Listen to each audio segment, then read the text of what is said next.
रामकृष्ण हरी. श्री तुकाराम महाराज गाथा भाष्य अभंग 490. काय देह घालू करवती कर्मरी, टाकू या भीतरी अग्नि माझी. काय सेऊ वन शीत उष्ण तहान, साहो की मौन धरुनी बैसो.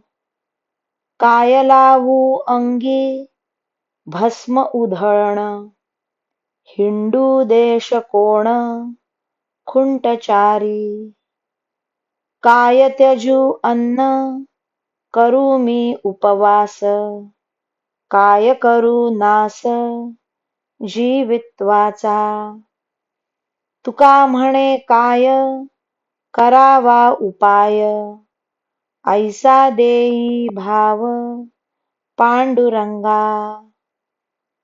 देवा, तुझ्या भेटी करता मी आपला देह करवतीने कापून घेऊ किंवा अग्नीमध्ये टाकून देऊ, का वनात जाऊन राहू आणि तेथे शीत उष्ण तहान भूक हे सर्व सहन करू, का मौन धरून राहू, अंगाला भस्म लावून घेऊ, का कोणते देश फिरू, का चारी धाम यात्रा करू, अथवा उपवास करून अन्नाचा त्याग करू, का मी आपल्या जीवाचाच नाश करू. तुकाराम महाराज म्हणतात, पांडुरंगा, यापैकी कोणता उपाय करावा याविषयी तू आपले मत माझ्या हातात दे. रामकृष्ण हरी. श्री कृष्ण अर्पणमस्तु.